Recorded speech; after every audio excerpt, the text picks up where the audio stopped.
In what may become one of the most explosive turning points in South Africa's post-apartheid political history, sources close to law enforcement agencies revealed that police have discovered potentially damning evidence inside Julius Malema's private residence, evidence that could directly connect him to the mysterious death of former Minister Nathi Mthethwa.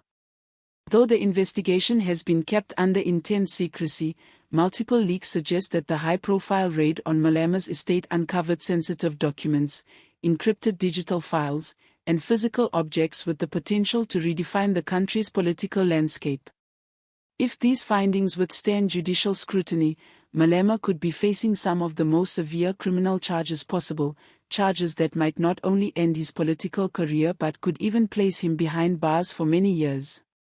According to insiders, the South African Police Service executed the raid after securing a high-level warrant under strict judicial oversight, sending officers to Malema's house in the early hours of the morning. Witnesses described an atmosphere of urgency and precision as investigators combed through hidden compartments, locked rooms, private safes, and electronic devices, collecting a wide array of items that initially appeared harmless but have since raised serious legal and political questions.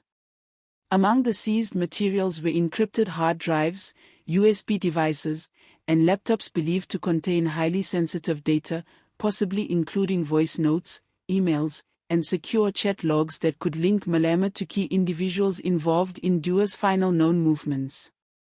Forensic digital experts assisting the SAPS are confident that advanced recovery tools can extract deleted files, hidden directories, and encrypted communications, potentially offering prosecutors a trail of evidence that might be admissible in court. In addition to digital data, investigators reportedly uncovered Malema's travel records, including hotel reservations and international itineraries. Several of these journeys align precisely with the time and locations where Nathi Mthethwa was last seen alive. Most notably, leaked travel manifests place Malema, or people within his circle, in Europe, specifically Paris, during the final days of the minister's life.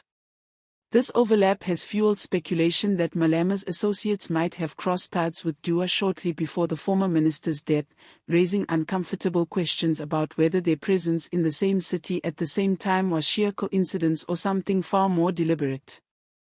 The officers also seized what appeared to be surveillance-style photographs and video clips depicting unidentified individuals entering and exiting various upscale buildings, including hotels. Authorities believe some of these recordings were captured at the Hyatt Regency Paris Etoile, the very hotel where Mthethwa's body was found after plunging from the 22nd floor. If authenticated, the footage could provide a direct and disturbing link between Malema's network and the location of Mthethwa's death, marking a potential turning point in the investigation. Even more unsettling were the handwritten notes and letters found inside the home, believed to originate from Malema's inner circle. These documents reportedly contained cryptic phrases such as "a forced window," "scissors," and "no struggle," terms that echo key details from the French police report on Mthethwa's death. Several of the documents appear to have been written after his passing, triggering speculation that someone may have been attempting to shape or preempt the public narrative surrounding the incident, raising the specter of an attempted cover-up. The financial evidence seized during the raid has added yet another layer of suspicion. Police allegedly recovered large bundles of cash in multiple currencies alongside banking documents that suggest involvement in offshore accounts and shell companies. According to forensic accountants working with the authorities, the financial transfers they have discovered appear unusually complex, potentially indicating a system designed to move money between intermediaries who may have played a role in the days leading up to Mthethwa's death. These financial networks may expose a much broader system of political corruption involving foreign interests, illicit transactions, and covert operations linked to high-ranking individuals. Investigators also confiscated several burner phones and SIM cards, many of which showed signs of being wiped clean shortly before the raid. The remaining devices contained digital timestamps that align with the night Mthethwa died.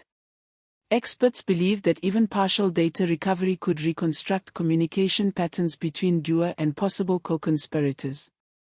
If investigators manage to retrieve fragments of calls, messages, or location data, they may be able to map out who contacted whom in the crucial hours leading to Dua's fall from the hotel window.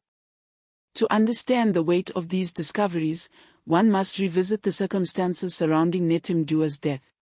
Dua, a controversial former minister entangled in corruption allegations and political manipulation, was found dead after plummeting from the 22nd floor of the Hyatt Regency Paris Étoile.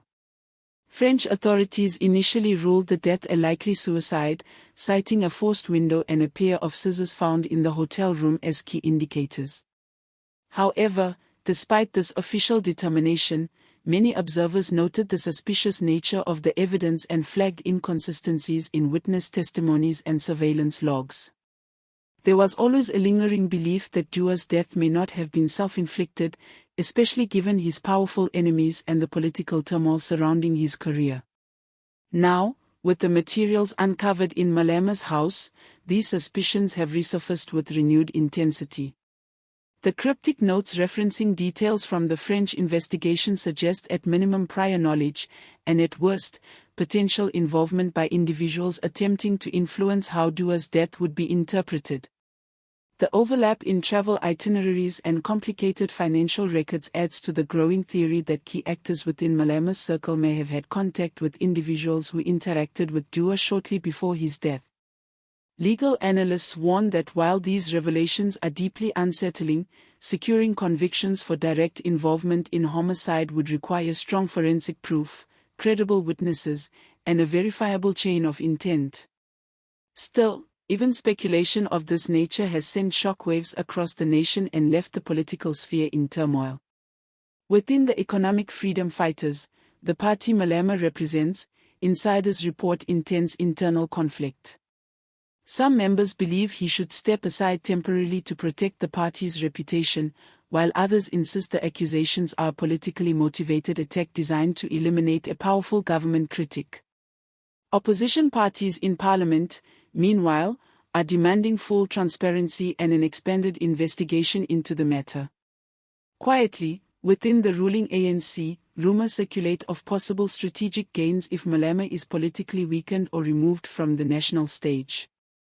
Across South Africa, the public reaction has been one of shock, anger, and disbelief. To many citizens, the unfolding drama feels like yet another example of how power, corruption, and political intrigue collide at the highest levels of government.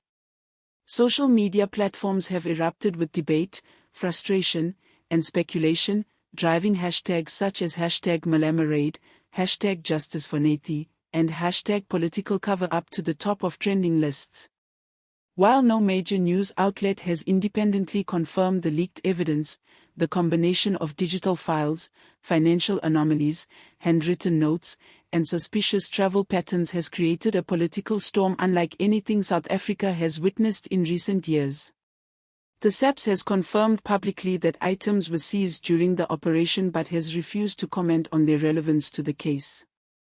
Meanwhile, the official ruling on Dua's death remains likely suicide, a classification now under unprecedented scrutiny. As the investigation continues, South Africans are left grappling with a chilling question: was the death of Nathi Mthethwa a tragic act of desperation, or was it the result of a sophisticated political plot involving one of the country's most prominent political figures? Until authorities provide answers, the nation remains suspended in uncertainty, its faith in leadership shaken, its political future murky, and its people waiting anxiously to learn just how deep this crisis truly runs.